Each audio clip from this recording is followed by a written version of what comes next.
Welcome to The Explainer. Today, we're jumping into a really powerful legal tool. You might not have heard of it, but trust me, it's an absolute lifesaver for anyone who gets caught in the middle of a messy fight over money or property.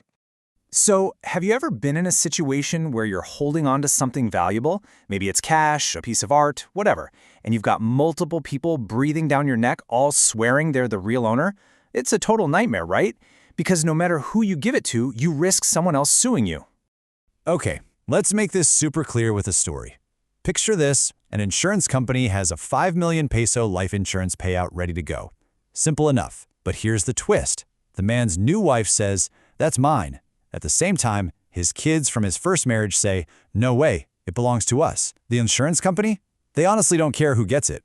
They just want to pay the right person and wash their hands of the whole thing. So, what on earth do they do?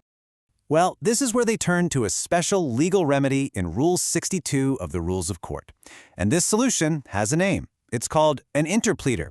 It is designed for exactly this kind of impossible situation. So what exactly is an interpleader? Think of it like this. The person in the middle goes to court and basically says, "Your Honor, look, I've got this property, I have zero personal interest in it, but all these people are claiming it's theirs. Please, make them fight it out in court so I can just hand it over to whoever you decide is the winner." It's literally a legal shield for the innocent party. And here's a super easy way to remember the conditions for it. Just think of the word zero. The person filing, the plaintiff, must have zero interest in the property. The whole point is to exact or force the rival claimants to battle it out. There have to be rival claims on the very same subject matter, and finally, the claimants are ordered by the court to figure it out among themselves. Okay, so once that interpleader complaint is filed, the person who is stuck in the middle, they get to take a huge step back. From here on out, the court takes charge, and the real fight between the actual claimants begins. So how does it all get started? It's a pretty straightforward three-step process.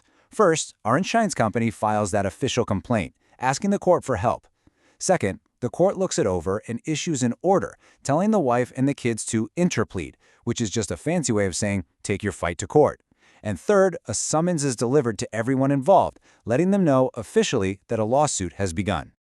But what about that 5 million pesos? You can't just leave that sitting around. Well, to make sure the money is totally safe while this all plays out, the judge will almost always order the insurance company to deposit the full amount with the court. This gets the money out of the company's hands and puts it into a secure legal holding account until a winner is declared.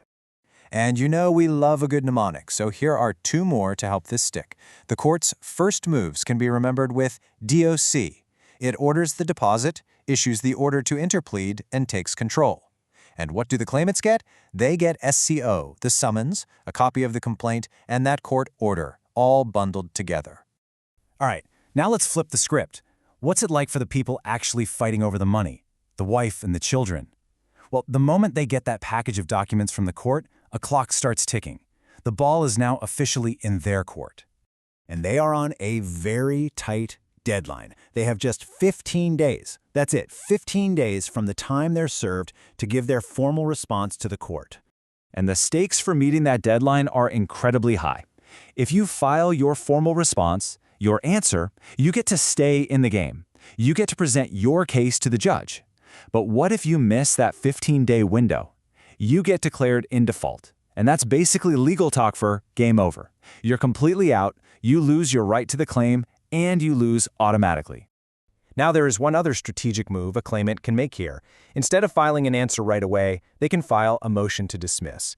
They might argue that the whole case is improper, maybe claiming the insurance company isn't as neutral as they say they are.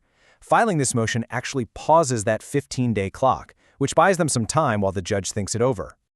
So to keep these rules for the claimants straight, just remember the word FACT. They have 15 days to file. Their answer is where they lay out their entire claim. They can also file cross-claims against each other. And the most important part, time limit failure means you default. So, let's assume everyone gets their paperwork in on time. Now we head to the main event, the trial. This is where the judge finally gets to untangle all these conflicting claims and officially declare a rightful owner.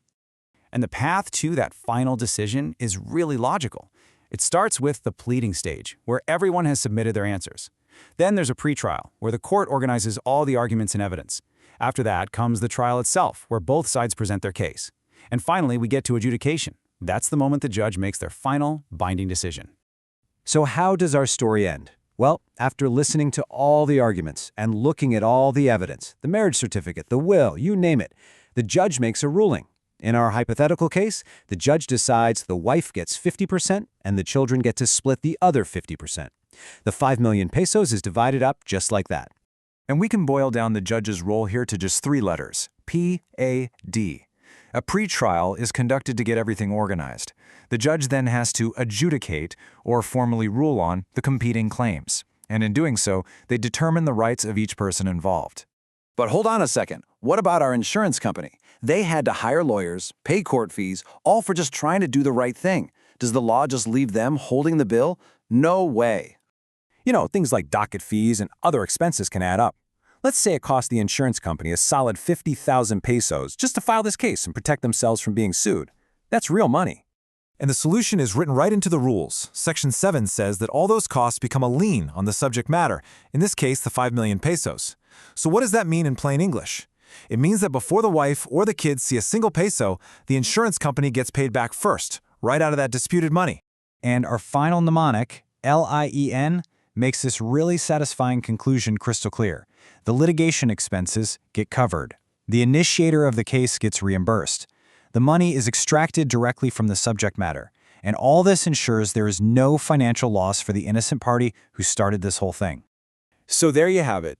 Interpleader is a brilliant legal tool. It lets an innocent party step away from a fight that isn't theirs and forces the real opponents into one single arena to settle things for good. But it does leave us with one last question to chew on.